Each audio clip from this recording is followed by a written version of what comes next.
Et maintenant, mes amis, continuons notre cheminement des attitudes que doit avoir tout chrétien, que doit avoir tout fils et fille de Dieu.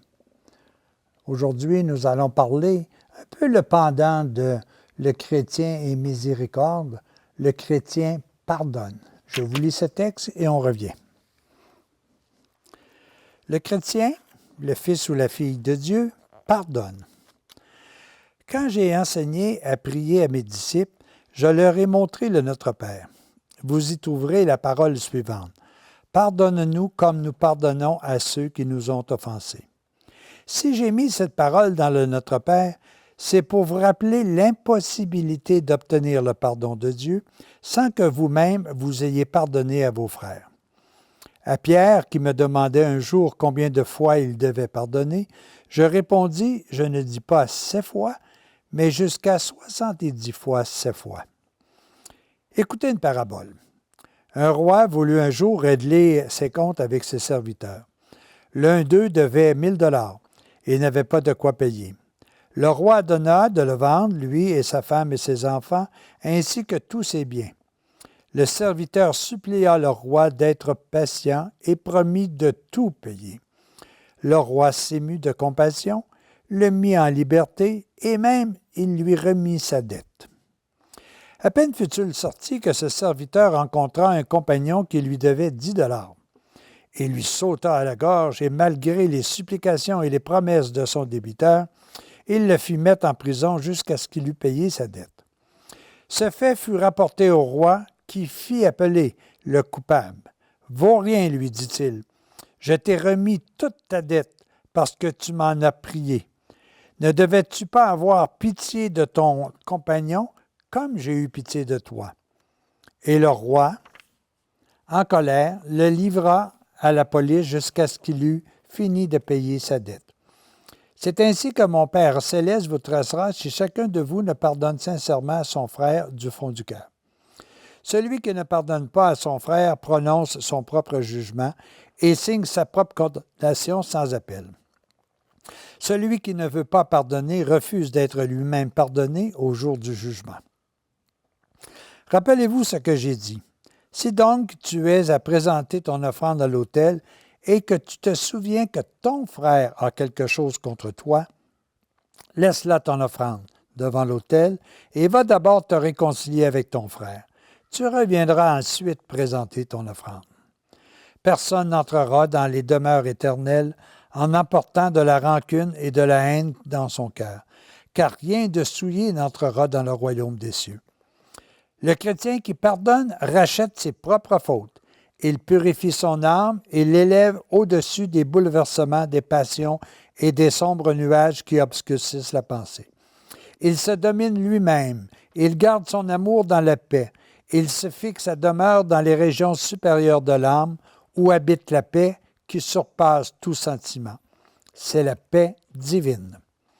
Il a été dit aux anciens, « Tu aimeras ton prochain, tu haïras ton ennemi. » Moi, je vous dis, aimez vos ennemis et priez pour ceux qui vous persécutent. Vous serez ainsi les enfants du Père céleste qui fait luire son soleil sur les bons et les méchants et fait tomber la pluie sur les justes et les injustes. Pardonner. Pardonner signifie donner par-dessus les offenses qu'on nous a faites. C'est libérer et se libérer de ce que les autres ont pu faire contre nous, sans jugement, sans condamnation. Quand Jésus nous mentionne que son Père, quand que Jésus nous a appris le Notre Père, il a dit « Pardonne-nous comme nous pardonnons à ceux qui nous ont offensés. » Il a mis ça pour nous déterminer comme de quoi qu'il était impossible de pouvoir se faire pardonner. Mais de pardonner de quoi? Vous savez, nous avons été les premiers à pécher. Pourquoi? Parce que Dieu nous a créés à son image et à sa ressemblance, avec un plan, comment je pourrais dire, un plan de parfait bonheur. Un plan qui fait en sorte que sans cesse nous soyons dans la paix, dans la joie et dans l'amour. Mais c'est nous qui avons refusé ce plan, qui avons décidé d'avoir notre propre plan. Et notre propre plan a ses défaillances, a ses faiblesses. Et c'est cette injustice-là que nous devons corriger avant de pouvoir rentrer dans le royaume que nous promet notre Père, notre Créateur. Voyez le patron, voyez le propriétaire qui relève son serviteur de sa dette, qui dit « c'est correct, j'efface ». Pourquoi que la dette est restée là, puis pourquoi qu'elle est revenue après?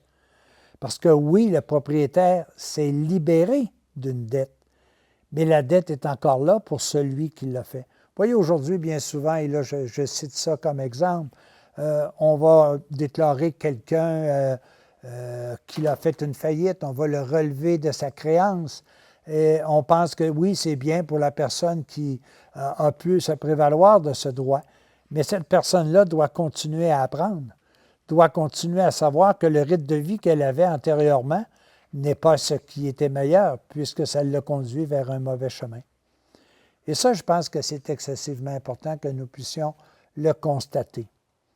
Pardonner, c'est me libérer moi, mais ça n'enlève pas la justice de la personne de vouloir réparer.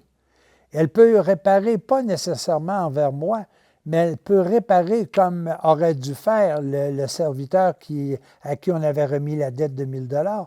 Il aurait dû le faire immédiatement envers celui qui lui devait 10 $. Je pense que ça, c'est une façon de voir le pardon. Vous savez, qui est le dernier à quitter une prison lorsque nous avons libéré tous les prisonniers parce que leur mandat ou l'expiation de leur faute a été fait? Savez-vous, le dernier, c'est le gardien de prison. Alors, moi, lorsque je ne donne pas de pardon, je suis dans la même prison que celui à qui je dois pardonner. C'est important que nous puissions constater que la première personne qui bénéficie d'un pardon, c'est celle qui le donne. C'est celle qui projette cette option d'amour qui est disponible en lui. Le pardon fait partie de notre cheminement et nous connaissons le pardon parce que nous avons fauté nous aussi. Et nous devons réapprendre à pardonner pour que nous puissions comprendre comment Dieu est grand, comment Dieu est bon. Voyez le père de l'enfant prodigue. Lorsque l'enfant prodigue est parti vers une période de débauche, quand il est revenu, il ne l'a pas accablé. Il l'a tout simplement reçu. Il ne lui a même pas pardonné. Il l'a tout simplement aimé. Mais est-ce que vous pensez que l'enfant prodigue a continué sa vie comme c'était avant? Non. Il a fallu maintenant qu'il lutte contre ses mauvaises habitudes, qu'il lutte contre ses instincts primaires, qu'il fasse en sorte de pouvoir retrouver le chemin du bonheur, de la paix. Ce qu'il avait perdu après avoir festoyé, après avoir dépensé son héritage. Mais quand il est revenu chez son père, même s'il a été reçu comme fils, il a dû lutter contre ce qu'il était. Alors le pardon, d'abord, te libère. Mais est-ce que le pardon me met automatiquement à oublier? Non, parce qu'il faut aussi conserver cet acte pour dire il ne faut pas faire ça. Il faut faire en sorte que se souvenir de cette période difficile nous permette de grandir. Le pardon n'est pas de cautionner. On peut pardonner quelqu'un d'avoir fait un vol, mais ça ne veut pas dire qu'on cautionne la personne qui a volé en lui disant que c'est bien. Non, on n'établit plus de lien, on coupe le lien entre nous et cette action-là. N'oubliez jamais que le pardon, en réalité, c'est le chemin sur lequel nous, on est appelés à vivre. Nous devons demander pardon pour tout ce qui nous éloigne de la paix et de l'amour. La première personne qui est libérée lors d'un pardon, c'est vous. Alors, ce que je souhaite à chacun, n'essayons pas de libérer l'autre en le pardonnant, même si cela est un fait, mais libérons-nous en pardonnant. Merci, bonne journée.